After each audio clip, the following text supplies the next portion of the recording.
people that she was with tried to make her believe that this place was haunted, but she wouldn't believe it. And just as she was about to go out the door, something pulled her hair. And the employee that was taking care of the candies downstairs started laughing at her and said, see, we told you there's ghosts in this building. Verna Kowertz and I go back a long ways. We have been doing the Weston ghost tales forever. Actually, Verna's been doing them all by herself for a long time, but I just kind of went along for the ride for a few outings. And I'm glad, because this is a dynamic, spooky town, Weston, Missouri. And Verna, the story that got her started was the haunted desk.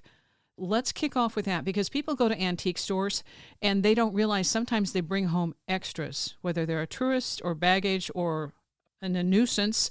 It depends on your perspective. You got a winner with the captain's desk. Yes. I've had his spirit since 1995. I acquired him in the Kansas City area where a man was trying to sell his antiques. He knew nothing about it, but I was just drawn to the desk, and I brought it to my antique store. Through the years, researching, I have found where he's buried, what he did in his life, and last year, I had the honor of visiting his grave, escorted by his sheriff's department of the town in Texas. The sheriff department escort, was that like a perk? I'm curious. It was a fluke. We had gone on a winter trip to South Texas. We wanted to find the desk. It was in a small town, Eagle Lake, Texas. And I thought I knew where the cemetery was. We pulled into the courthouse, and we were reading the historic signs, and the policeman came up behind us and said, when you're done reading that sign, go over and look in the ground. My father put a time capsule there. We're going to open that in 2 years. I walked over to the police car, and I said, this is what brought me to town. I'm looking for this man. And he said, I know exactly where the grave is. And I said, well, I think I do. I went by a funeral procession on the way in here. I think I could find the cemetery. He said, no. Get in your car and follow me to the grave. So we went back into this old moss-draped area, and it was an old Masonic cemetery. He got out of the car, told me to stop, and started pointing at the grave. He said when he was a little boy, he used to live over there, and he'd go to school over there, and he would ride his bicycle every day to school and back. He knew who the person was. Come to find out, after the Civil War, my spirit moved to Texas and became one of the first mayors of one of the first towns in Texas. So we found him on internet. Now that the internet is getting wider and wider, we're finding all kinds of information. You found out the desk was haunted. How did that happen? I had a medium come and verify that I had a ghost, that it came with the desk. I kind of suspicioned, it felt special to me. And I suspicioned, and this person told me that it was for sure. Right after that, I had a man that wanted to buy an antique pocket watch in my shop. The pocket watch was Civil War era. And I started telling him about the desk and that it was haunted. The next week, he came back on his way to a mutiny in Kentucky because they weren't getting paid reenactment. When he walked in, he had his Union uniform on. But that time, Captain James, my desk, he was a Confederate soldier. I started having trouble in my antique shop. I broke a $300 vase. I couldn't find my tools. Even bad odors, body odors, would be present in the store. So I knew that he was upset with me. So I sat down and talked to him, gave him a rose. And I said, if you ever appear to me, I want you in full dress uniform so I know who you are. That's never happened. Then I bought the building here in Weston and brought the desk to Weston. That's when I first saw images. But I don't know if it was him. It was just a gray shadow walking through the building. other people have had sensations and experiences around that desk? I had at one time 7, 8 employees that worked for me all the time because it was the old candy shop, the soda fountain, ice cream store. All the employees, when they started to work for me, they were always told, "We have a ghost. Do you have a problem with ghosts?" Of course, they wouldn't believe me until they had experiences. One of them is going to tell about that at the dinner theater. I've had many customers tell me I have ghosts. You know, it's one of those things that you just have to believe. If other people see it, it's there, even if it can't be explained. The stairway to that building, the tripping action that goes up on that stairway, just to for people who don't believe and need a little kickstart, this is it. And the cold spot also. We feel that someone sits in the steps, just waiting for what, I don't know, just waiting, just to be. They're tricksters. My ghosts are tricksters. We just want to have fun. And there's also one in the hallway. This is the hallway that goes to the bathrooms. That's the one that talks to me. She doesn't say much, just one sentence, like, "Where are you going?" Or, "That was a hard job." It was just something simple, but she makes her presence. But that's the female ghost that has been there since she passed away in the early 60s, 1960s. The other ghost passed away in 1958. Those are the two that are very dominant there, plus the captain with the desk. But then again, sometimes we have antiques that come in and go, and they possess their own little genre, their own little spirits. It's kind of eerie. I've only had encounter with 2 uncomfortable ghosts, and that's, spirits, and that's it. That was when they were doing their exploration, their investigation of whether it was haunted? Missouri Western University. They were scared there when the ice tray moved. And then another time, we had a picture fall off the wall, and it broke an antique display cabinet. I still have that cabinet. I have it all duct taped together, but I still have that cabinet just as a remembrance that you can do their job and make us scared.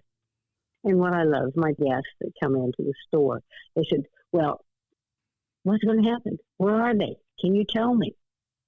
Where are they? I want to experience." I can't do that. You have to possess the experience yourself. Or my spirits have to let you know that they're around in their own way.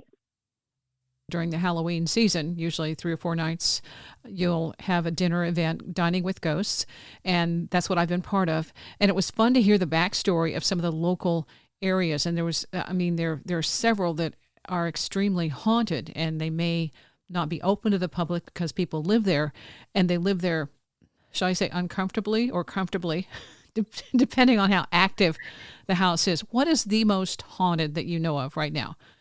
The most haunted building is 501 Main Street. That's where I'm going to have the dinner theater presented. The community theater for Weston, to make money, is going to take people out on the street and point out the different buildings that I have accumulated stories about. A hotel. I ask people, "Are you staying overnight?" And they will tell me, and I ask them what building they stay. It's a hotel, one of the bed and breakfast. And I just kind of give them, that high eyebrow to make them wonder if they're haunted or not when they see my Tales of Weston book. It gets into a good conversation. It's fun. Well, and one year there were some people who were visiting Weston, and when they visited, they took pictures outside the St. George Hotel and had no idea until afterwards that there was something in one of the windows. And came to me and showed me. It's in my book. I have pictures of it, and I've also put it on TV at the time. Now, I don't know if anybody's ever been on TV as an interview, but they'll film you for about 45 minutes in different takes. I was on live TV for 3 seconds. I was going to say, yeah. It's like, okay, there's the live shot. You're done. Yep, you're done. You're done. But we have never seen the shadow again. But still in that hotel, we have encounters all the time of people sleeping, that there's somebody else in the room, children running up and down the hall. It's one of those places that people, after they have their Saturday night drinking fun, they go to sleep. And it may not be just a ghostly spirit. It might be the spirits that they've taken care of and put in their body the night before. So it's a different type of spirit. I remember one of the guests at one of the dinners who had a really frightening experience, and I can't remember if it was at the hotel. Right now it escapes me. Do you remember that story? Yes, he was in the elevator and he panicked, and people started running because they didn't know what it. He has done a lot of research for me since for the book, Finding Captain James. He was glued to the town. I haven't seen him since, so I don't know. We assume he's still alive. But scared to come back. Yeah, but had enough. Yeah, it's like, okay, that's one ghost too many. There's also Civil War history there. Slave owners were in this town, and they segregated the cemetery. There's a lot of slave owners that brought the tobacco from Kentucky west, and it's what used to be called the Little Dixie River, which was the Missouri River. And slave owners would grow tobacco along that stream. We were a generous part of it because we were the second largest city in the state of Missouri before the Civil War.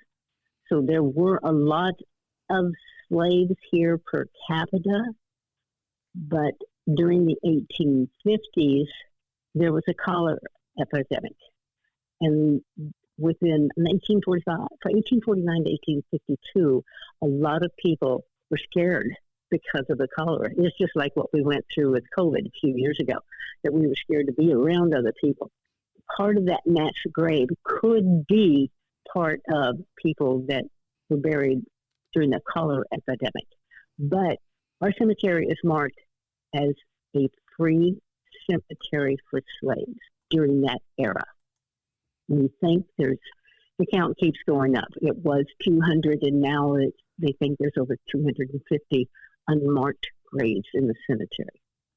Our cemetery was one that would only accept blacks before the Civil War, which is a fortunate thing for us because we were able to take care of them with their burial.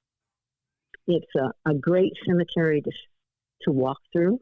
Lots and lots and lots of history, and it is on the National Register for Historic Places.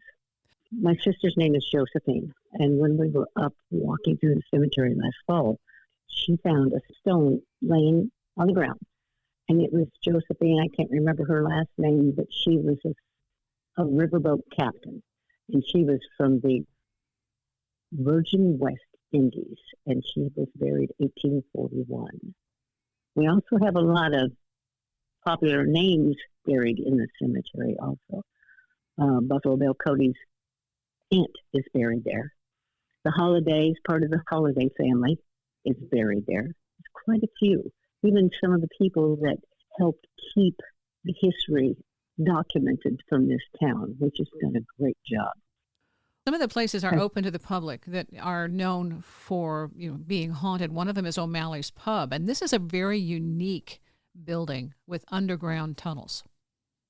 1840s, 1847 is when it was created. It used to be a brewery, and they would put barrels of beer on the creek and take them down to the Missouri River and put them on riverboats, and they would go south or north. Royal Brewing was very popular at the time. The building we have found is at least 5 stories. The main floor is ground level. So it goes very, very deep.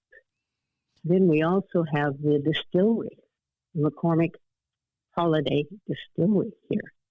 And it's become world famous. They offer great tours. Every time I have family come to town, I like to take them there because it's just a beautiful place. They've done very well.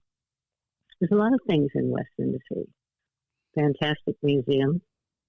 We have a dedication museum to Lewis and Clark also, because this is one of the places that is documented in Lewis and Clark's Court of Discovery that they stopped and camped overnight so they could cut down a tree to fix the mast on their keelboat.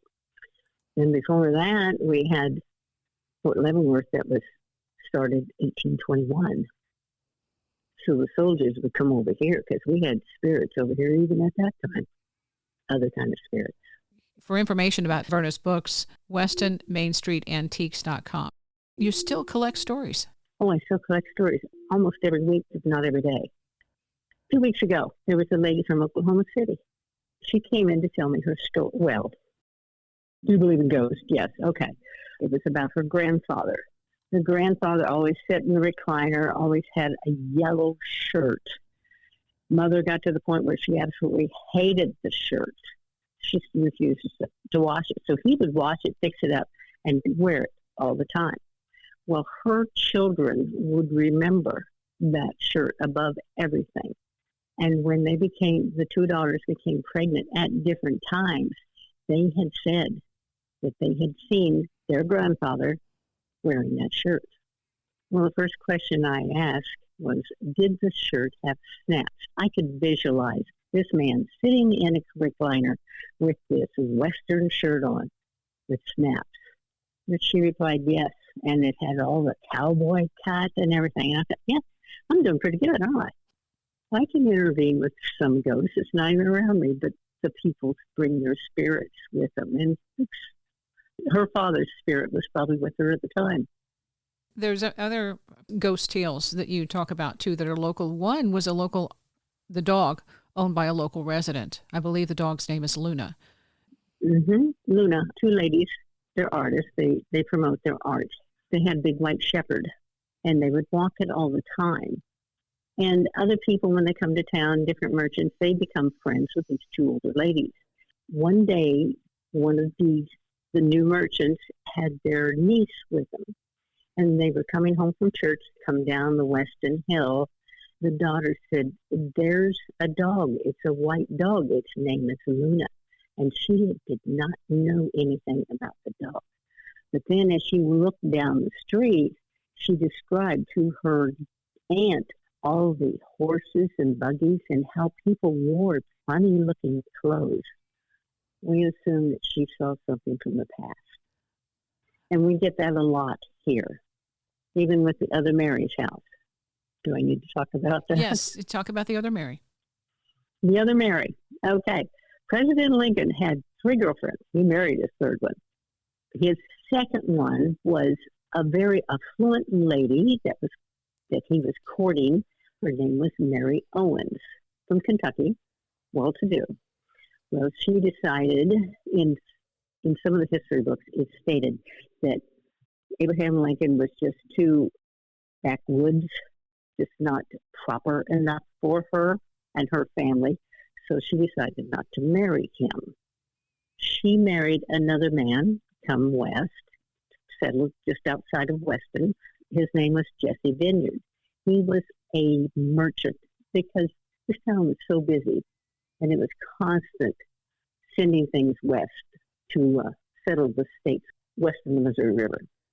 We call her Mary Owens Vineyard, Lincoln's other Mary. Well, she passed away and she moved to town. When it was sold after her death, they found a bureau dresser that had a picture of her and a picture of Lincoln in the drawer. It's kind of a fun story. Also, that's where we see the little boy that runs the town that has no claim to anyone or anything. And you can just see him anywhere. He'll pop in here, he'll pop in there. No exclamation. The bed and breakfast. The hatchery is the one I'm thinking of. Oh, the hatchery house, yes. It has changed owners a few times. And the owners now, they think they have ghosts. And the people that were here yesterday stayed at the hatchery, so I'm hoping they bring a good story back to me. A friend of mine that I used to walk in the park with every day used to own it. And she was very upset. They were cleaning the house for Saturday, getting ready for Saturday night's guest. And her husband said that he was going to go to the grocery store and get a few things for breakfast. She was vacuuming. Her husband was standing behind her. And the more she cleaned, the madder she got, because he was just standing there, not doing anything, not doing his part. She was about ready to turn off the vacuum sweeper to give him a piece of her mind. And he appeared. And he said, well, I told you. I went to the grocery store. I even locked the door behind me. And she said, but you were standing right here, and why did you change your shirt? You were wearing plaid when you were standing behind me. After that, after she told me that story, we both agreed that she had a ghost encounter. And other people still see people in that bed and breakfast. I had the urge to call you. And one of the things I didn't think about until later was because it was so similar. I was vacuuming. Andy had been out doing errands, and I'm vacuuming facing the front door.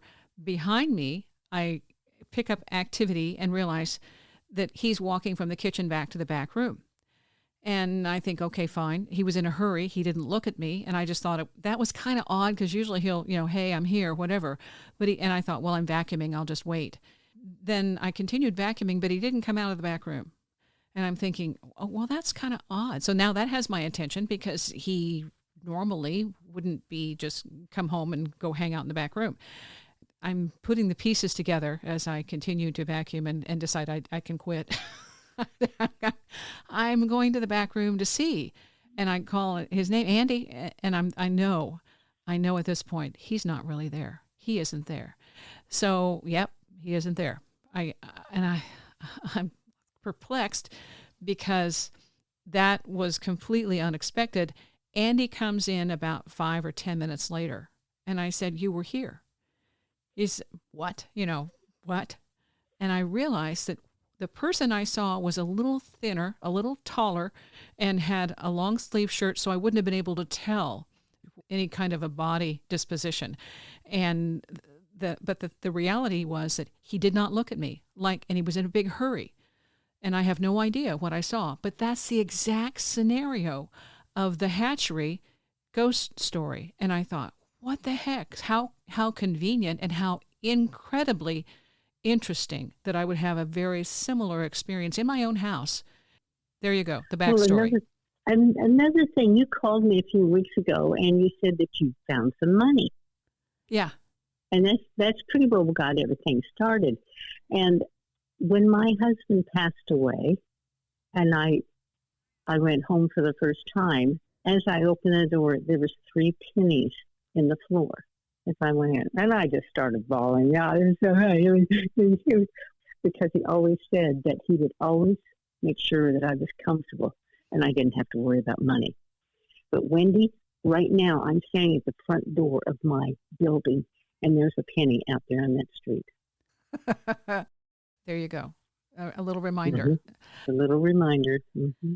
That's what, you can say it's coincidence or synchronicity or an accident, but these things are specific, and they're, I believe, intentional, because when we need that information or that kind of activity or interaction, it's there. And yeah, it wasn't a penny, but it was money, and that is kind of your signature, finding money. And there was just that thing of, say, what's going on? Well, you're sold out for your events in Weston again this year. And that's one of the things that has become like a staple, the Ghost Tales of Weston, Dining with Ghosts. There's so many stories, and knowing they continue to happen also helps too, because the one I remember, there were some tourists who came into your shop at one point. One, they had been up to Atchison, and that was a big deal. But they were kind of just making fun of the ghost aspect, and one lady really didn't believe it completely. You want to tell that one? Was that the one where my ghost pulled the hair? Yeah. Okay. Yeah, she was a non-believer. It was a big shopping day, and a lot of people were here, like a Saturday, and she had gone to the restroom. The people that she was with tried to make her believe that this place was haunted. But she wouldn't believe it. And just as she was about to go out the door, something pulled her hair. And the employee that was taking care of the candies downstairs started laughing at her and said, see, we told you there's ghosts in this building. And she walked outside because the other ladies were using the restroom. And she would peek in the window, but she refused to come back in. My ghosts aren't mean. They're just tricksters. Yeah, and that's to say anything could happen. Like a picture falls off the wall or the ashtray moves, what you were talking about earlier. There was one where one of your employees was staying there and the phone was ringing and there was no answer. And at one point she had two phones, I think, and then each one was calling the other one. She stayed overnight because it was dinner theater after dinner theater, and we opened for breakfast that morning. So we had a full, almost 24 hours. And she decided to sleep over. But she had her cell phone and she had an iPad. She was going to watch a movie. And the phone rang to the store. So she got up to answer it, and it went dead. And then I had the phone connected to my phone, which I was living across the street. So my phone would ring. Then she said that her cell phone would ring. And then the our business phone would ring. And then it was ringing back and forth. Finally, I called her from my phone, my cell phone. And I said, what's going on over there? And she said, I don't know. She said, the phone, but I get there and the phone's dead. And it even rings my cell phone. And finally, she said, I know that it's ringing into yours, so I'm okay, I'm safe. And so she laid the handheld phone for the business down next to her with her cell phone, and they started ringing back and forth, calling each other on the phones. And she said that was it. She was done. She was going to turn everything off, hide her head, and go to sleep. A party, an after party. After party. Just keeping us all grounded, right? For people who would like to visit Weston, you have an antique shop there. Yes, I do. It's next to the Holiday on Main, the liquor store, in the 400 block of Main Street. The desk is still with you? The desk is with me. I had an event where I had it out so everyone could see it. But, it got to the point where I just put it back behind me again. So he's right there on my shoulder, taking care of me, like a guardian angel. So he's with me. Are you going to go back to Texas for the opening of the time capsule? Oh, I don't know, but I've been toying with that. When I'm done, or when Captain James, the ghost, is done with me, I'm very seriously thinking about donating it to the Historical Society in that town. That's cool. That's a piece of their history. That's a piece of their history, yes. And I have it, and I can share it with others. More than what I'm sharing now. I mean, he's been a good life for me, so to be with all the people that I get to meet. There were instances where the desk was there and people would feel like they were being pinched, and it was a toss-up between whether it was him or Vito, one of the previous owners. Very true. Very true. We think it was him. But we haven't had much activity in this building, except for some people will come in and say, you have a ghost here, don't you? And I said, yes. Well, what does it look like? Well, we also had another ghost here in this town. It used to be a bakery. The lady's name was Mrs. Stanhope. And she's present in this building that some people are comfortable with. So it's pulled one to the other. But I really don't talk much about him right now until I make the decision that he needs to go back to Texas, now that I found where he's at.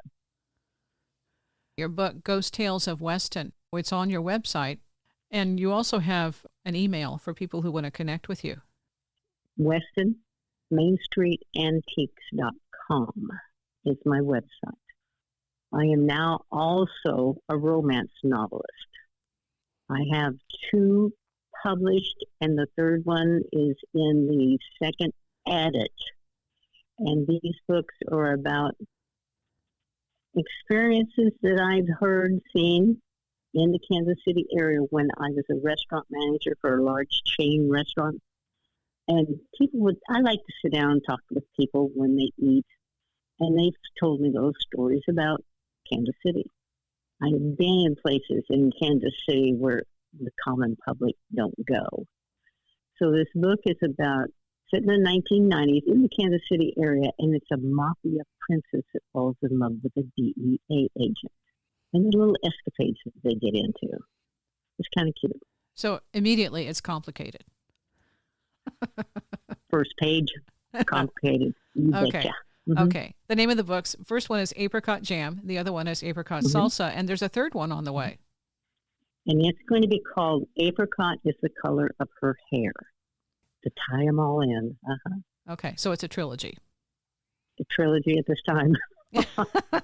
At this time. Until something says, well, The people read my books and they say, we want more. We want more. You know how that is. Yes. But people don't realize that writing and creating is a very taxing job, especially the editing.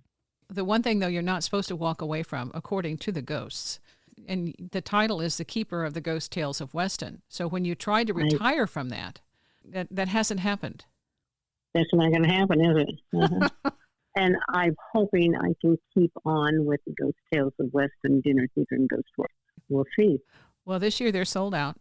On the off chance that you can find out information about that, that's also available on the website, WestonMainStreetAntiques.com.